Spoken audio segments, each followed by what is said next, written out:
Good morning, dear students. How are you? Class 11th commerce के सभी बच्चों का एक बार फिर से इस नए वीडियो में स्वागत है। बच्चों, जैसा कि आप सभी जानते हैं, हम लोगों ने 8 चैप्टर अपने कंप्लीट कर लिए हैं। वो जो हमारे 8 चैप्टर हैं, उन 8 चैप्टर का हमने रिवीजन करने का डिसीजन लिया है, क्योंकि बहुत से बच्चे ऐसे हैं जिन्होंने लेट ज्वाइन किया है। बहुत से बच्चे ऐसे हैं जिनकी स्थिति ऐसी है कि भाई हम किसी कारण से रेगुलर वीडियोस नहीं देख पाए। तो उन बच्चों के लिए एक बार फिर से मैंने ये डिसाइड किया है कि एक बार 1 to 8 चैप्टर तक का रिवीजन किया जाए। उसी क्रम में हमने लास्ट वीडियो में चैप्टर नंबर 1 को कंप्लीट किया था।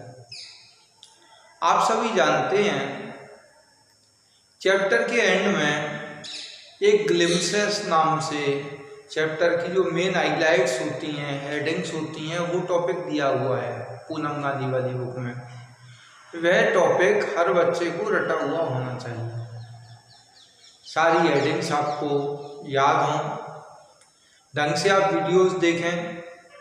केस स्टडीज वाले question, hots question, value based question और अंडरस्टैंडिंग वाले क्वेश्चन, सबको आप केवल चैप्टर पढ़ लेना, उसे सुन लेना काफ़ी नहीं होता है।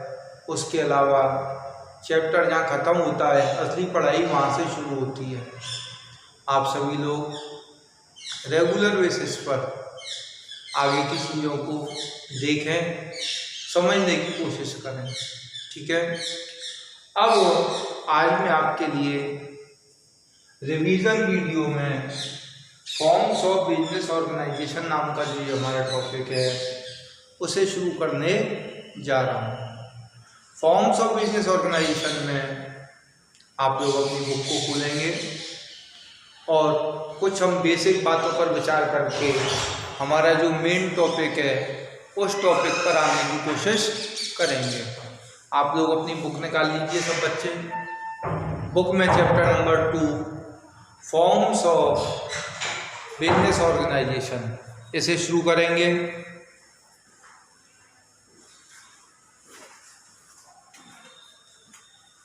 देखिए बच्चों, बेसिकली 3 तरीके के बिजनेस ऑर्गेनाइजेशंस होते हैं।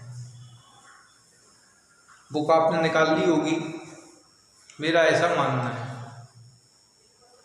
तो 3 तरीके के बिजनेस ऑर्गेनाइजेशंस होते हैं, जिनमें से सबसे पहले होते हैं प्राइवेट सेक्टर के organisations.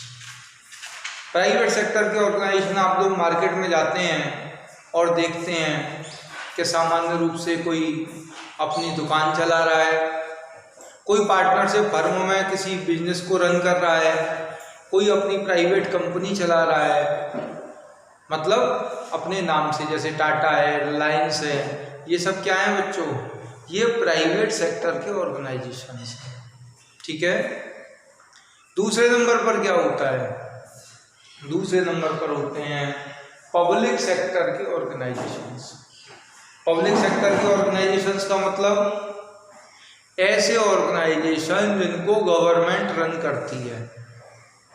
Public sector organisations are those organisation which are run by the government. Clear? जैसे गवर्नमेंट का आपने IOCL का नाम सुना होगा, इंडियन ऑयल कॉरपोरेशन गवर्नमेंट की संस्था है। गेल का नाम सुना होगा, भेल का नाम सुना होगा, BHEL Bharat heavy electrical limited. SAIL का नाम सुना होगा, steel authority India limited. All of these are the government owned organisation. The holding and management is related to the government. तो ये बात आपकी समझ में आ चुकी होगी शायद। पब्लिक सेक्टर के ऑर्गेनाइजेशंस और प्राइवेट सेक्टर के ऑर्गेनाइजेशंस कौन कौन से होते हैं। तीसरे नंबर पर होते हैं बेटा जॉइंट ऑर्गेनाइजेशंस। जब पब्लिक सेक्टर या प्राइवेट सेक्टर या दो संस्थाएं आपस में, जरूरी नहीं है वो पब्लिक या प्राइवेट की ही हों, दो प्राइवेट भी हो सकती हैं, तो जब मिलकर के एक साथ काम करती हैं तो उनको जॉइंट वेंचर कहते हैं। क्या कहते हैं? Joint venture. तो देखिए यहाँ पर इसने इंट्रोडक्शन दिया है चैप्टर के शुरुआत में और यही बात बताया है कि 3 तरीके की ऑर्गेनाइजेशन, मतलब आपने पहले चैप्टर में क्या पढ़ा था, सोचिए जरा। आपको बताया गया था बिजनेस क्या होता है, आपको ये बताया बिजनेस के फीचर्स क्या होते हैं, कैरेक्टरिस्टिक्स क्या होते हैं, बिजनेस का रिस्क का क्या संबंध है, बिजनेस में प्रॉफिट का क्या रोल है, बिजनेस कितने टाइप का होता है, मतलब इंटरनल एक्सटर्नल, और वो सारी बातें आपको कॉमर्स वगैरह के बारे में बताया था। तो इतनी बात एक 11th के बच्चे की समझ में पहला चैप्टर पढ़ कर के आ गई कि वास्तविक रूप से मैं एक बिजनेस का स्टूडेंट हूँ, बिजनेस ये चीज़ होती है, इसके ये फीचर होते हैं, बिजनेस में रिस्क होती है, बिजनेस में प्रॉफिट होता है, बिजनेस और में कॉमर्स का क्या रोल है। यहाँ तक बातें। तो आपके मन में एक विचार उठा कि सर अगर मैं बिजनेस करना चाहूँ तो मेरे पास में बिजनेस करने के कौन कौन से ऑप्शंस हैं। तो चैप्टर नंबर 2 और चैप्टर नंबर 3 केवल इसी क्वेश्चन का जवाब देंगे कि अगर गवर्नमेंट ऑर्गेनाइजेशंस की बात की जाए तो वो कैसे वर्क करते हैं, और अगर ऐसे संस्थाओं की बात की जाए जो प्राइवेट सेक्टर के द्वारा रन की जाती हैं तो उनका वर्किंग कल्चर क्या होता है और किस तरीके से हम अपना बिजनेस चला सकते हैं। ठीक है, तो हमने इसी बात का जवाब अभी लेक्चर की शुरुआत में आपको दिया कि 3 तरीके के बिजनेस ऑर्गेनाइजेशंस होते हैं बेसिकली। प्राइवेट सेक्टर जिसमें लोग अपना पैसा लगाते हैं, प्राइवेट पूंजी लगाते हैं, व्यापार चलाते हैं।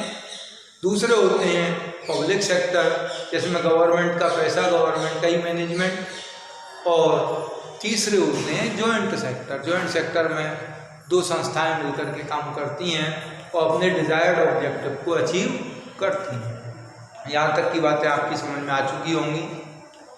अब ये जो दूसरा चैप्टर है बेटा, जिसको हमने नाम दिया है, देखिए बड़े बड़े अक्षरों में यहाँ पे लिख रहा है फॉर्म्स ऑफ बिजनेस ऑर्गेनाइजेशन।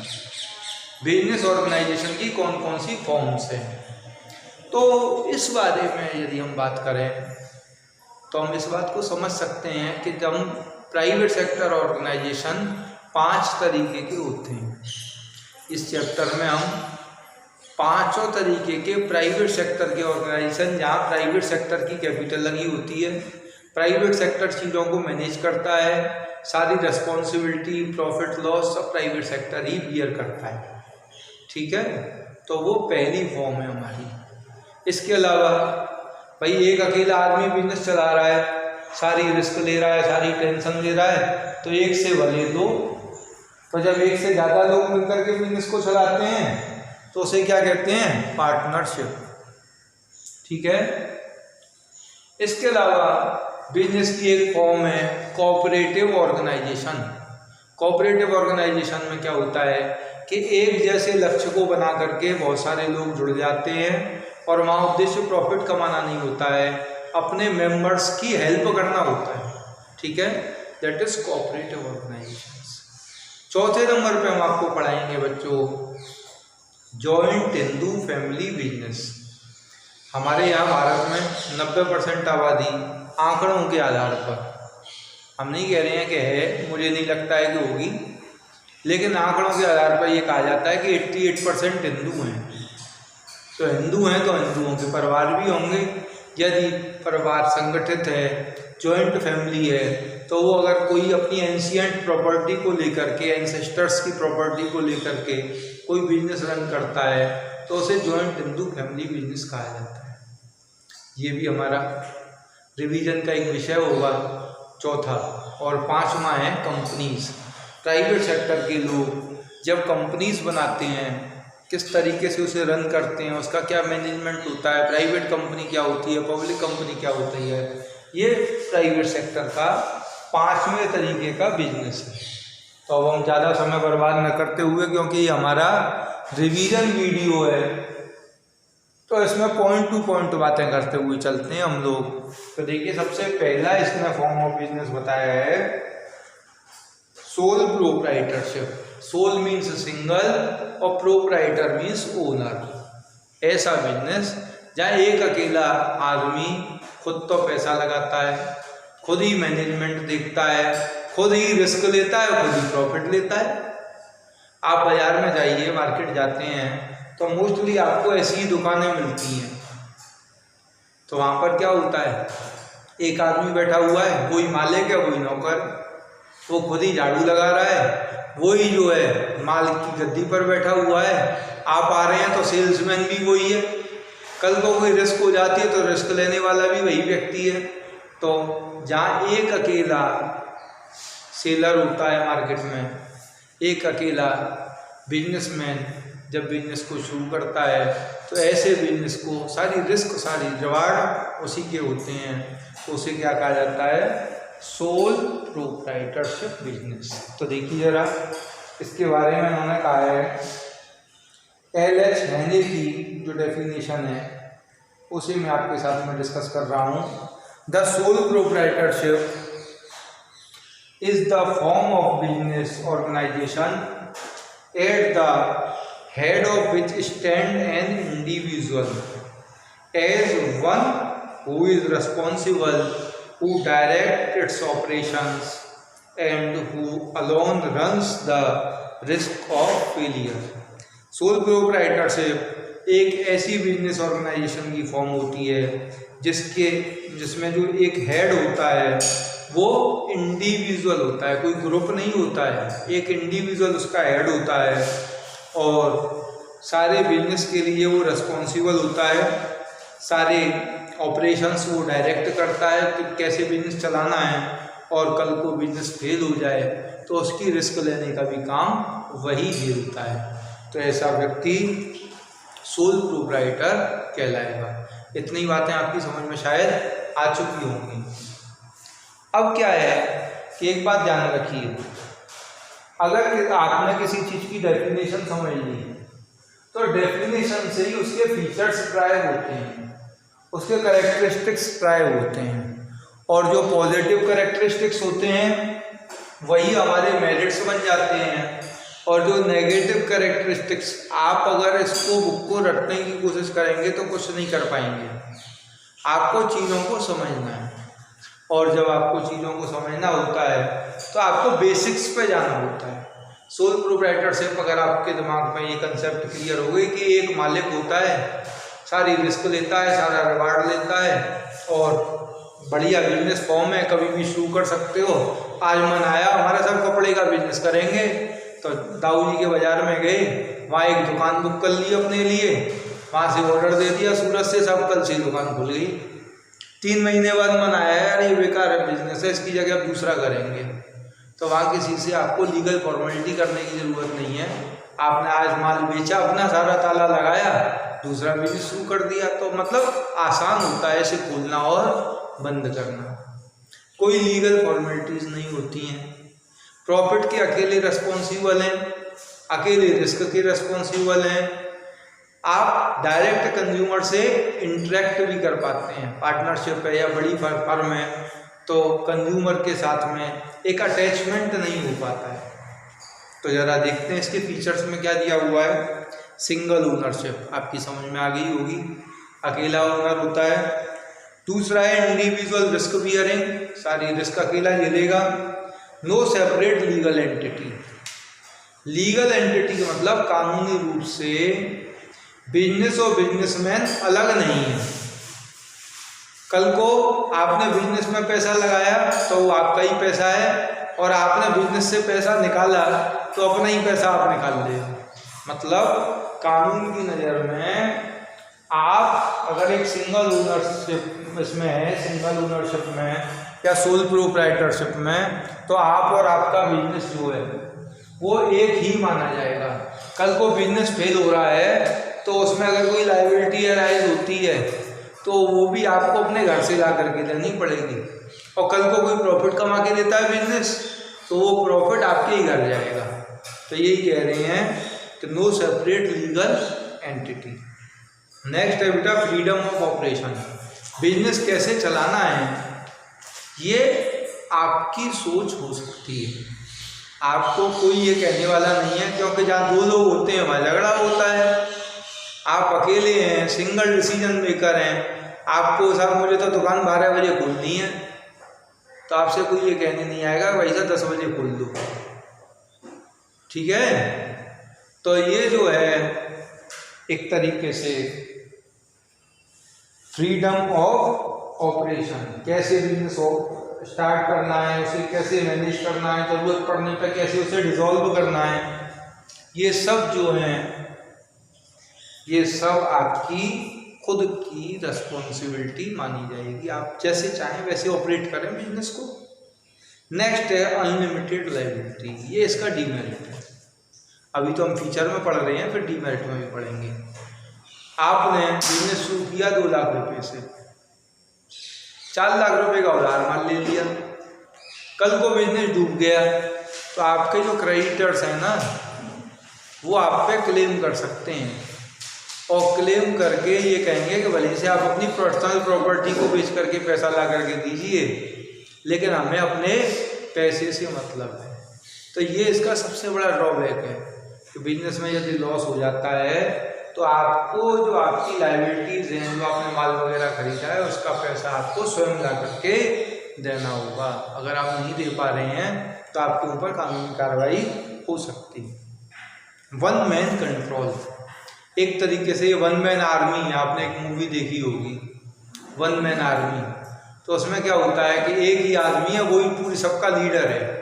ऐसी सोल प्रोप्राइटरशिप में एक अकेला ओनर वही सारे बिजनेस का कंट्रोलर होता है, उसका ऑर्गेनाइजर होता है, उसका ऑपरेटर होता है। वह जैसे चाहे अपने बिजनेस को कंट्रोल कर सकता है। सामान्य रूप से सोल प्रोप्राइटरशिप जो होती हैं उनका जो साइज है वो बहुत स्मॉल देखने को मिलता है। आपकी एक दुकान हो जाएगी, एक शोरूम हो जाएगा, उससे ज़्यादा मोस्टली आपको, क्योंकि बड़े इन्वेस्टमेंट की ज़रूरत पड़ती है। कोई भी आप बिजनेस करेंगे तो उसमें पैसा लगेगा ज़्यादा, और जब पैसा ज़्यादा लगता है तो क्या होता है पता है, जब पैसा ज़्यादा लगता है तो ऐसी स्थिति में आपको और प्रॉब्लम्स झेलनी पड़ जाती हैं। तो सामान्य रूप से सोल प्रोप्राइटरशिप के जो बिजनेस का मॉडल होता है वो बहुत छोटा होता है, और इसका साइज भी ज़्यादा बड़ा देखने को नहीं मिलता है। स्मॉल साइज के ऑर्गेनाइजेशंस इनके होते हैं। फॉर्मेशन एंड क्लोजर बहुत ईजी है। अभी मैंने बताया आपको कि आज ये दुकान खुल गई साहब, कल ही उद्घाटन हो गया और 4 महीने बाद हो गई सब बंद। लैक ऑफ बिजनेस कंटिन्यूटी, अगर बिजनेसमैन को कुछ हो जाए, वो बीमार हो जाए, उसकी डेथ हो जाए, तो फिर उस बिजनेस को चलाने वाला आगे उसके लिए मिलता है। ठीक है, ये इसके हमने क्या पढ़े, फीचर्स पढ़े। इन फीचर्स में से मेरिट देखिए। पहली मेरिट है बेटा easy to form and dissolve, समझ में आ गई होगी। डायरेक्ट इंसेंटिव, जितना मेहनत करोगे उतना आपको उतना ज़्यादा मिलेगा। फ्लेक्सिबिलिटी, बिजनेस को जैसे चलाना चाहें आप वैसे चला सकते हैं। अभी आपने एक टॉपिक पढ़ा था ना इसमें, फ्रीडम ऑफ ऑपरेशन, उसी का दूसरा नाम है flexibility. Sole beneficiary of profit, profit के अकेले लेने वाले व्यक्ति आप ही रहेंगे। पर्सनल टच, ग्राहकों के साथ में अच्छा टच बना रहता है, लगातार ग्राहक आपके पास में आता है, आप उसे अपनी सर्विसेज देते हैं, तो आपकी सर्विसेज से ग्राहक प्रभावित होता है। सीक्रेसी, आपके जो बिजनेस प्लान हैं, जो आपके बिजनेस आइडियाज़ हैं, वो किसी के साथ में शेयर नहीं किए जाते हैं, आप आराम से सीक्रेट तरीके से उन्हें चला सकते हैं। इंडिपेंडेंट कंट्रोल, आप वन मैन कंट्रोल वाले लोग हैं, उसी का ही एक तरीके से वो दे रखा है, आराम से उसे चला सकते हैं, कोई दिक्कत नहीं है। Suitable for small scale organisation, जो छोटे ऑपरेशन के बिजनेस होते हैं उनको चलाने के लिए सूटेबल होता है। Sense of accomplishment, sense of accomplishment का मतलब होता है कि आप जितना वर्क करेंगे उतना आपको अपने अंदर एक फीलिंग आएगी कि हाँ सब मैं अपने लिए काम कर रहा हूँ। Sense of accomplishment. डीमेरिट्स क्या है इसकी? लिमिटेड रिसोर्स, सीमित संसाधन होते हैं हमारे पास में। दूसरा है अनलिमिटेड लायबिलिटी, बता के चुके हैं, आपको डिस्कस करके चुके हैं। लिमिटेड मैनेजरियल स्किल, हर आदमी हर काम में एक्सपर्ट नहीं हो सकता है, हर व्यक्ति एक अच्छा मार्केटर नहीं हो सकता है, एक अच्छा सेल्समैन नहीं हो सकता है, सारे गुण हर व्यक्ति में नहीं होते हैं, तो ये एक स्किल उसकी लिमिटेड होती है। Limited scope for expansion, business को बढ़ाने के चांसेस भी बहुत कम रह जाते हैं। और limited life of a business, business की जो लाइफ है वो ज़्यादा लंबी नहीं होती है, बिजनेसमैन को कुछ होते ही बिजनेस ख़त्म हो जाता है। तो इस तरीके से मैंने आपको सोल प्रोप्राइटरशिप का मीनिंग, सोल प्रोप्राइटरशिप के मीनिंग के बाद में उसके कैरेक्टरिस्टिक्स मतलब फीचर्स, उसके मेरिट्स, उसके डीमेरिट्स, इतनी बातें इस वीडियो में डिस्कस आपके साथ में की गई हैं। आप सभी बच्चे एक बार फिर से अपना रिवीजन कीजिए, कोई दिक्कत आती है तो मुझसे डिस्कस करते रहिए और रेगुलर वीडियोस को देखते रहिए। Thank you.